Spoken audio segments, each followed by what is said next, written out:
बारिश भरी एक ठंडी शाम थी। आरव अपने काम से घर लौट रहा था। सड़क सुनसान थी, हवा तेज चल रही थी और आसमान में बिजली बार बार चमक रही थी। तभी उसकी नज़र सड़क किनारे एक पुराने बस स्टॉप पर खड़ी एक लड़की पर पड़ी। उसने लाल दुपट्टा ओढ़ रखा था। वो बिल्कुल शांत खड़ी थी, जैसे उसे किसी का इंतजार हो। आरव ने बाइक रोकी और पूछा, आप यहाँ इस मौसम में अकेली क्या कर रही हैं? लड़की ने धीरे से उसकी ओर देखा। उसकी आंखों में एक अजीब सी गहराई थी। वो बोली, क्या आप मुझे सिल्वर ओक हवेली तक छोड़ देंगे? आरव एक पल के लिए चौंक गया। सिल्वर ओक हवेली, उस जगह का नाम सुनते ही लोगों के चेहरे बदल जाते थे। कहा जाता था कि वो हवेली कई सालों से वीरान पड़ी है। फिर भी न जाने क्यों आरव मना नहीं कर पाया।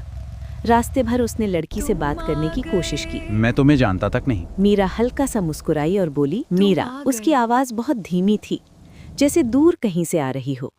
जैसे जैसे वे हवेली के करीब पहुंचते गए, मौसम और ठंडा होता गया।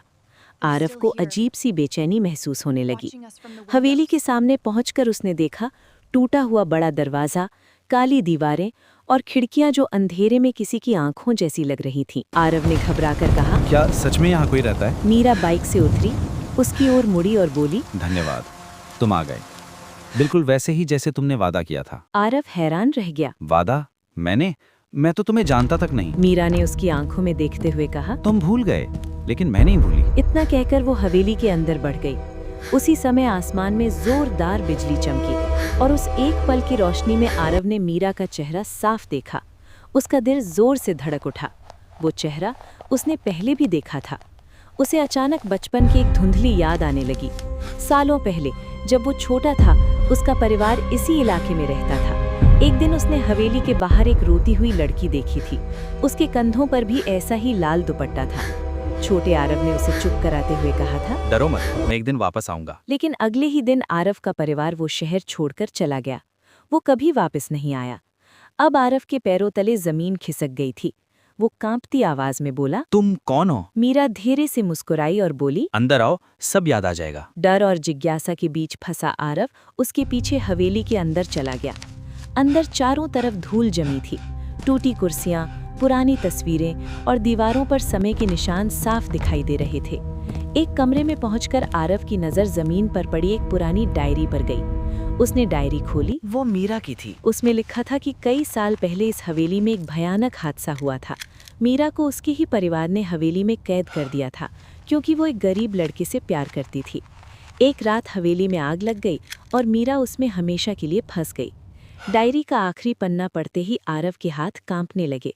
उसमें लिखा था, मैं इंतजार करूंगी उस वादे का जो किसी ने मुझसे किया था। आरव की आंखों में आंसू आ गए। तभी पीछे से मीरा की आवाज आई। अब तुम्हें याद आया? आरव ने मुड़कर देखा। मीरा वहीं खड़ी थी, लेकिन अब उसका चेहरा पहले जैसा नहीं था। वो धुंधली लग रही थी, जैसे धुएं से बनी हो। आरव डर गया, लेकिन उसके दिल में डर से ज्यादा दर्द था। वो बोला, मैं सच में वापस आना चाहता था, लेकिन मैं बहुत छोटा था, मैं कुछ नहीं कर पाया। मीरा की आंखों में आंसू चमक उठे।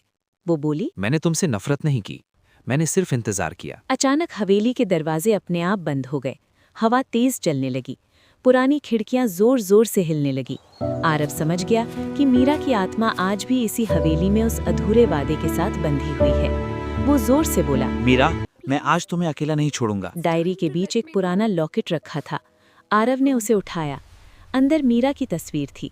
मीरा धीरे धीरे उसके पास आई और बोली, मुझे इस हवेली से नहीं, उस इंतजार से आजाद करो। आरव कांपते हुए कहा, कैसे? मीरा बोली, मुझे भूलो मत, लेकिन मुझे जाने दो। आरव की आंखों से आंसू बह निकले।